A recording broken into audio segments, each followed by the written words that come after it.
Agora, é facultado ao empregador fazer substituir pelo gerente ou qualquer outro preposto. Preposto aqui é qualquer outra pessoa que represente ele, que tenha conhecimento do fato. Isto é importantíssimo, porque se ele não tiver conhecimento do fato, o juiz, vamos imaginar que o reclamante requereu o depoimento pessoal do reclamado. Como o reclamado mesmo não foi e mandou um representante dele, que talvez é o gerente da empresa dele, ou que talvez é um empregado, ou qualquer outra pessoa, o contador, que é o preposto, e o reclamante requereu o depoimento pessoal, pode acontecer que esse preposto fala assim, não sei. Perguntou qual era a jornada de trabalho do reclamante. Ele fala, não sei. Quando ele fala não sei, o que nós temos aí é a confissão. Presume-se verdadeira a jornada informada na petição inicial, tendo em vista que o reclamado não manifestou. Aí há a confissão do reclamado. Então, é facultado fazer substituir pelo gerente ou qualquer outro preposto que tenha conhecimento do fato. Isso é importantíssimo. Tem que ter conhecimento dos fatos, porque isso aqui vai obrigá-lo o reclamado a responder pelo que ele mencionou. Se por doença ou qualquer outro motivo poderoso, lembram dessa aula? Motivo poderoso, devidamente comprovado, não for possível empregado comparecer pessoalmente, poderá fazer-se representar por outro empregado que pertença à mesma profissão. Pegadinha de prova, né? Mesma profissão não quer dizer que ele é empregado da mesma empresa. Tem que ser empregado da mesma profissão dele. Ou pode ser representado pelo sindicato. Imagine que ele viajou, teve uma audiência, teve que viajar para fora do país. Então, pode ser um motivo poderoso. O preposto a que se refere o parágrafo 1º desse artigo não precisa ser empregado da parte reclamada. Então, pode contratar qualquer pessoa? Pode. Mas não se esqueça, o fato de contratar qualquer pessoa pode gerar consequências. É igual no juizado especial civil. Às vezes a empresa, você comprou um produto ou uma passagem aérea, deu problema, entrou no juizado especial, arguindo ali o Código de Defesa do Consumidor, aí a empresa de longe contratou um advogado lá da cidade dela. Esse advogado, ele contrata um advogado aqui, paga uma diligência baixíssima e às vezes tem que ter um preposto, contrata, às vezes é um outro advogado que vai como preposto, às vezes eles nem sabem de nada, nem ficam lendo, só vão acompanhar a audiência e já apresentam a defesa certinho. É diferente. Na Justiça do Trabalho, você tem que ter conhecimento dos fatos. Se você não tiver conhecimento dos fatos, presume-se verdadeiro ali os fatos alegados na inicial. Eu entendo que isso também pode ser aplicado no juizado especial, porque se você quer o depoimento para fazer prova, se a parte não sabe de nada, nós temos ali a confissão. Deixa eu ver, se é uma pergunta aqui. Se o reclamado não for na audiência, o advogado pode peticionar contestação? Se o reclamante não for o advogado, não pode seguir? Não pode. O caso, nós vamos falar isso aqui logo em seguida. Vou deixar mais. Aguarda um minutinho aí, Renato. Nós vamos tratar sobre esse assunto logo aqui embaixo. Aqui.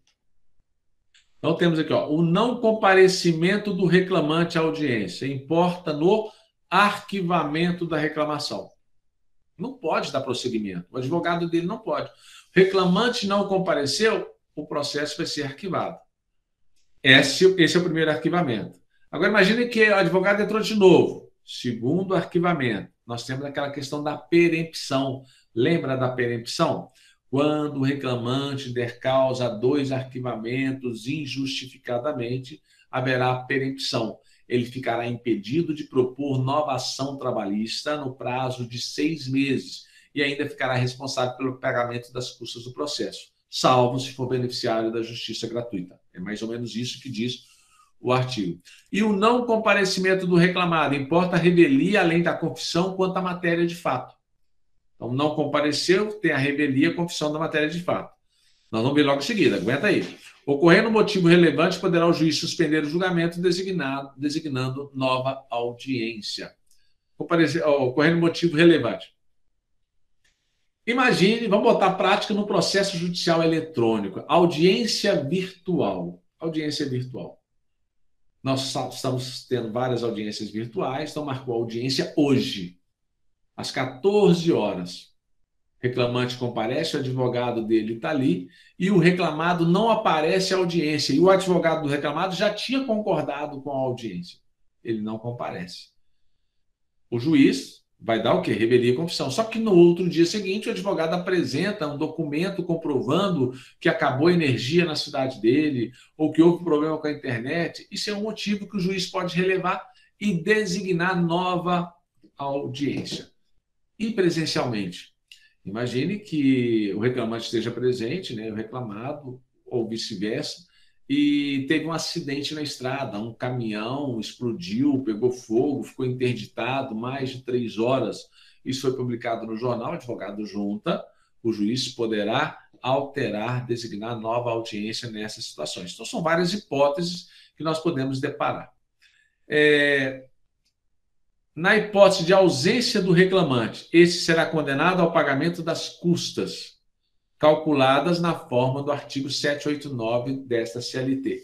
Sem olhar na CLT, como é que é calculada as custas no processo do trabalho?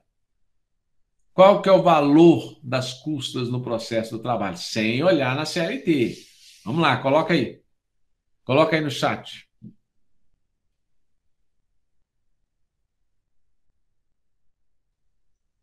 Vamos? Gente, coloca no chat, vamos? Como é que é calculado as custas no processo do trabalho?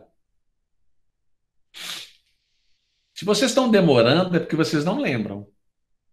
Alguns devem estar procurando, correndo lá, olhando e tudo para poder responder. É, verdade.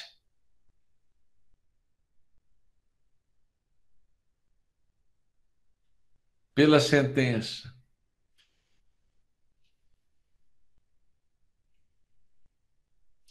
Bonito. Só três não, só 2 se esforçaram para tentar responder. Não tem problema errar, tem que tentar responder, tentar buscar lá no cérebro. Sabe o que acontece? Sabe o que acontece? Minha maior preocupação com os alunos. Vamos ver se vocês concordam comigo. Vocês devem, com certeza, vocês devem assistir filme do Netflix. Ou alguém aí nunca assistiu um filme do Netflix? Com certeza, quem tem o hábito de assistir filme do Netflix deve ter assistido um filme no último final de semana. Certo? Com certeza. Alguém deve ter assistido algum filme do Netflix. E o filme do Netflix, às vezes, é muito interessante. Você pensa, nossa, que filme bom. Se eu perguntar para você agora aqui, ó, qual foi o filme que você assistiu? Qual foi o nome do filme que você assistiu? Você se lembra do conteúdo, dos detalhes do filme? Ou você só lembra do geral? Ah, vai acontecer isso com fulano. Ao final é isso. Você já viu que quando você assiste algum filme que você já viu ele aí, às vezes umas semanas, você fala, pô, não tinha prestado atenção nesse detalhe. E se eu te falar para você escrever agora o filme que você não vai conseguir, você sabe por que você não consegue? É porque se você só assistir vídeo aula, você só assistir a minha aula aqui, se você só assistir o filme, se você não fizer anotações do que você está assistindo, se você não fizer revisões do que você está assistindo, isso não vai ficar no seu HD. Não tem como. Não fica no seu HD. Entra e quando você vai dormir, vai embora. Porque nós falamos isso ontem. Aqui o pessoal não conseguiu responder de imediato. Eu não sei, quero acreditar que quem respondeu não olhou nada. Mas há uma probabilidade de ter olhado. E se olhou, aí vai falar assim, não lembrei. Por que você não lembrou? Porque você não fez a revisão antes de dormir. E eu mando para vocês o rascunho da aula, que é só fazer uma leitura. Mas não basta só fazer leitura no dia. Hoje, você tem que fazer leitura da de ontem, da de hoje. Se possível, amanhã, fazer uma leitura também da semana passada e fazer revisões. Se você fizer revisões desse conteúdo que eu estou passando para vocês, vocês não vão esquecer. Mas se você não fizer revisões, você vai esquecer conteúdo. Então, retornando, como que é o pagamento de custas aqui na Justiça do Trabalho? É calculado, no caso do reclamante, nós estamos falando do reclamante, você teria que responder uma prova oral. Imagina uma prova oral, você fazendo concurso para juiz do trabalho ou para procurador do trabalho e te pergunta, na hipótese de ausência do reclamante, qual é a consequência da hipótese de ausência do reclamante? Bom, ele será condenado ao pagamento das custas, que vai ser de 2% do valor da causa. Do valor da causa, sendo que o valor mínimo seria de R$ 10,64 e as custas não podem ultrapassar 4 vezes o teto do regime geral da Previdência. E, além disso, o pedido dele, o processo dele, será arquivado, extinto, sem resolução do mérito. As custas é calculado em quê? Depende.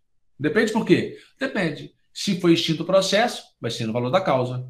Se o reclamante ganhou, vai ser no valor da condenação. Então, depende da situação. O pagamento das custas que refere o parágrafo 2º é condição para propositura de nova demanda. Então, imagine que o reclamante foi condenado ao pagamento das custas porque ele não teve o benefício da justiça gratuita. Então, condenou ele lá em 2% do valor.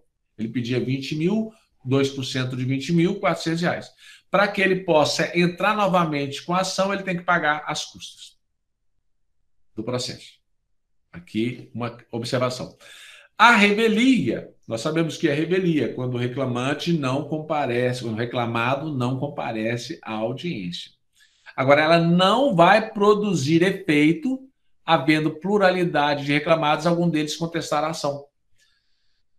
Entrou contra 2, um não comparece, o outro comparece, mas apresenta contestação. Se ele apresentou contestação, não há que se falar em revelia contra o outro, porque você tem, dentro da pluralidade dos reclamados, você tem ali um que contestou. Também não produz efeitos quando o litígio versar sobre direitos indisponíveis. Não produz efeitos. Nós temos aqui, quando se trata com menor, são direitos indisponíveis relacionados, né, ao trabalho proibido. Nós sabemos que tem o trabalho proibido e o trabalho ilícito. Vender drogas é trabalho ilícito. Por mais que você chegue 8 horas a trabalho até às 18 horas, com 1 hora de almoço, vendendo drogas, você não vai ter direitos trabalhistas.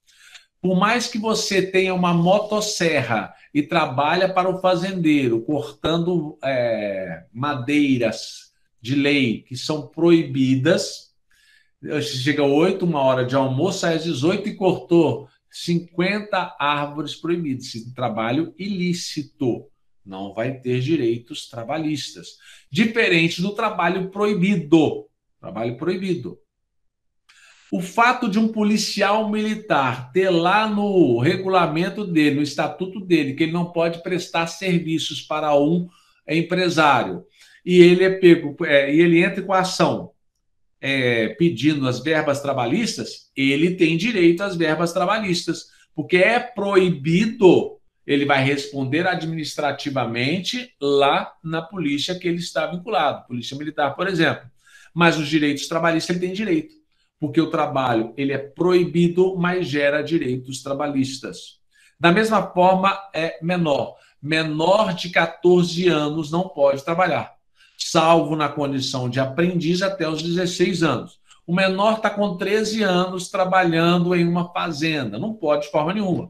Ou você tem uma empregada doméstica com 17 anos. Empregado doméstico só pode trabalhar a partir dos 18 anos. Só que o trabalho do doméstico não é um trabalho ilícito. O trabalho do menor em uma lavoura ou numa fazenda não é um trabalho ilícito, é proibido. E sendo trabalho proibido, gera direitos trabalhistas para ele. Então, nós estamos aqui, entrei nesse tema para alertar com relação aos direitos indisponíveis. Parece ter uma pergunta, havendo pluralidade dos reclamados na audiência de conciliação, um dos reclamados falta. Mesmo assim, pode haver acordo? Pode. Pode ser, porque a outra parte quer pagar o acordo, pode concordar. Se a parte reclamante concordar, sem nenhum problema. A petição inicial não estiver acompanhada de instrumento que a lei considere indispensável à prova do fato. Então, não vai haver revelia. A petição inicial estiver acompanhada de instrumento que a lei considere indispensável à prova do fato. Imagine a seguinte situação. Salário família. Para que haja o direito ao salário família, o empregado, para que haja direito ao salário família, o empregado, ele tem que provar que tem filhos. Qual é o documento indispensável para que você prove que você tem filhos? Certidão de nascimento.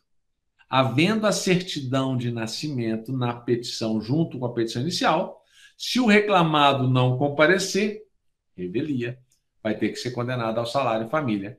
Mas se você, reclamante, não juntou a certidão de nascimento e houve revelia, o juiz não vai condenar no salário família, porque faltou na petição inicial um documento indispensável para a prova desse ato. E outra, as alegações de fato formuladas pelo reclamante forem inverossímeis ou estiverem em contradição com a prova constante dos autos. O reclamante, ele fala na petição inicial que ele nunca recebeu horas extras. E o reclamante junta, após a petição inicial, os recibos de pagamento em que constam vários pagamentos de horas extras. Percebe a contradição? Na petição inicial, ele fala que nunca recebeu horas extras. Nos documentos, ele juntou o holerite, onde constam pagamentos de horas extras. Então, as alegações do fato, mesmo que o reclamado não compareça, não há que ser aplicada a revelia, ou seja, ela não vai produzir efeitos, porque o fato formulado pelo reclamante está em contradição com a prova constante dos atos. Então, nós temos aí essa diferença. Aí vem o parágrafo 5º. Ainda que ausente o reclamado, presente o advogado na audiência, serão aceitos a contestação e os documentos eventualmente apresentados. Essa acho que foi uma pergunta lá atrás. Quem foi mesmo que perguntou? O Renato. Se o reclamado não for à audiência, o advogado pode peticionar contestação? E se o reclamante não for advogado, não pode seguir? Aqui, ó. Eu falei que com relação ao reclamante, o advogado não pode seguir. É arquivado os autos. Agora, ausente o reclamado, o advogado na audiência, ele pode fazer a contestação, ele pode juntar os documentos. Isso vai ter validade. Antes da reforma trabalhista, o advogado não podia juntar nada. Agora pode.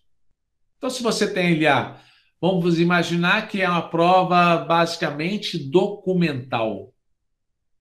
Reclamado não compareceu, mas o advogado fez a contestação, o advogado juntou os documentos, comprovando tudo que estava pedindo na petição inicial. Nesse caso, nem vai dar revelia, é revel, mas o juiz vai analisar a prova, vai analisar a contestação e vai analisar os documentos. Isso aqui é novidade com a reforma trabalhista. O 845. O reclamante e o reclamado comparecerão à audiência acompanhados das suas testemunhas, apresentando, nessa ocasião, as demais provas. Bom, vamos fazer uma anotaçãozinha, que já falamos muito sem fazer nenhuma anotação. Isso é bom para que aqueles que estão pensando que vão estudar só pelo resumo, ele fala, não, vou ter que assistir aquela aula. Vai ter que assistir aquela aula. Aqui, cadê a lei? Deixa eu ver, pegar a lei aqui. Artigo 845. Ó, o artigo 845 fala de testemunhas. Isso nós já falamos. Sumário. Sumaríssimo. Vamos lá, escreve aí quantas testemunhas são. Sumário, sumaríssimo, quantas testemunhas? Ordinário, quantas testemunhas? Já esqueceram também quantas testemunhas no procedimento ordinário e procedimento sumaríssimo? 2 testemunhas.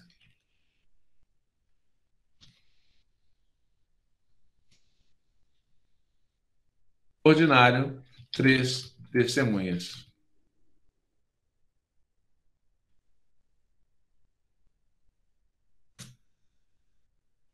Aí tem mais um. Inquérito para apuração de falta grave. 6 testemunhas. Lembrando que é para cada parte. 6 testemunhas para cada parte. Vou colocar para cada parte em todos, para ninguém errar. Então, sumário, testemunhas no sumário, no sumaríssimo, testemunhas no ordinário, testemunhas no inquérito para apuração de falta grave. Você lembra o que é inquérito para apuração de falta grave? Vamos lá, o que é? Inquérito para apuração de falta grave é uma ação proposta na Justiça do Trabalho pelo empregador, vírgula, em face de empregado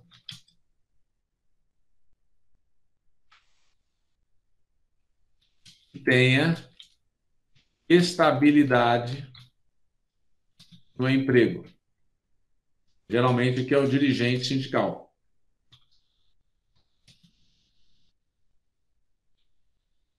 Atenção.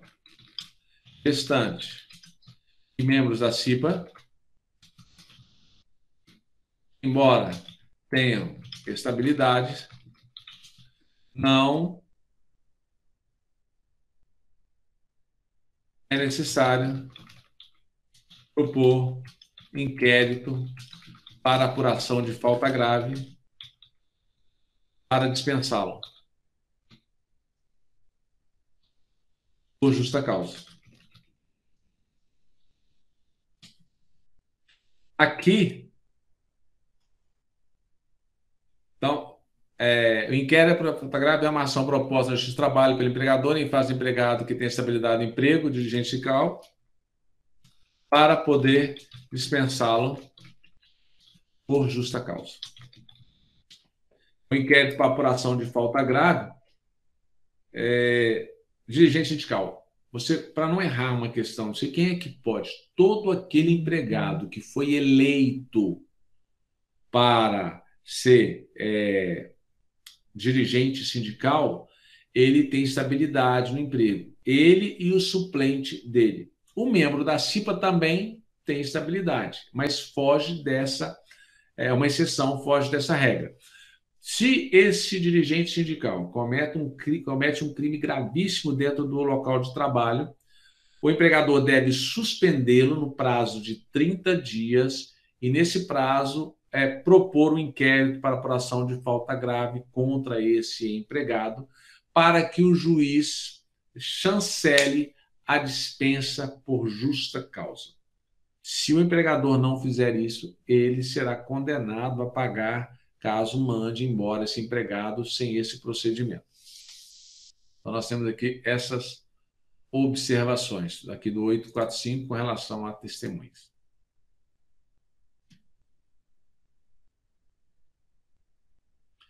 Vamos lá ver aqui do 845.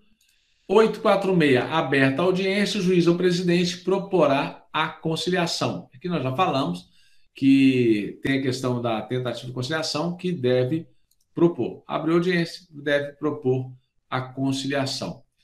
Se houver acordo, lavrar-se-á o termo, assinado pelos presidentes e pelos litigantes, consignando-se o prazo e demais condições para o seu cumprimento.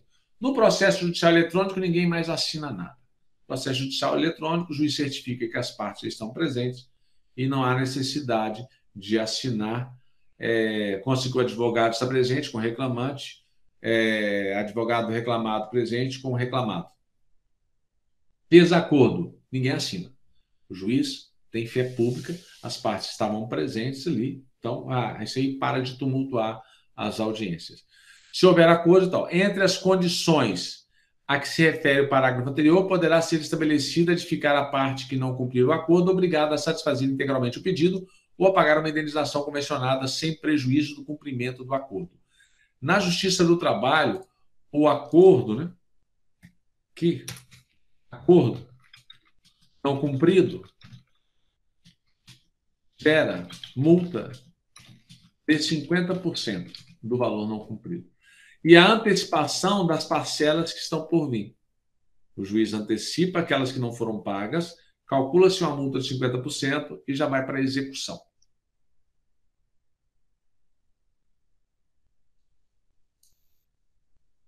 (847) Não havendo acordo, o reclamado terá 20 minutos para aduzir sua defesa, após a leitura da reclamação, quando essa não for dispensada por ambas as partes. Então, aí é o que nós já mencionamos, viemos falando.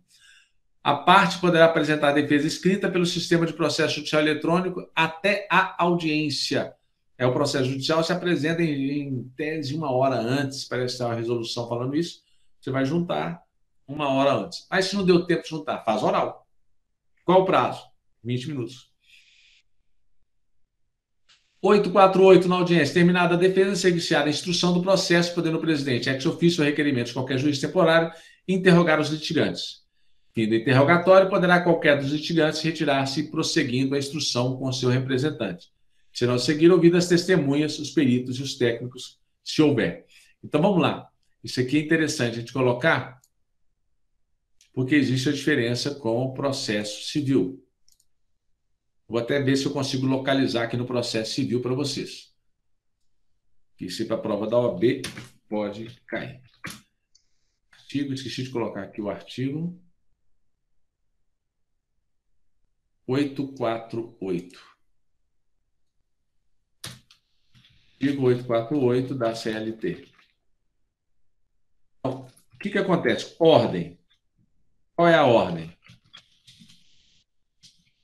A instrução. Primeiro, interrogatório. Segundo, testemunhas. Terceiro, interrogatório, testemunhas, peritos. Quarto, peritos e técnicos. Técnicos é aqueles que são escolhidos pelas partes. O reclamante pode contratar um perito para ele, mas ele não vai ser perito do juiz, ele vai ser o técnico dele lá. Então, assistentes técnicos.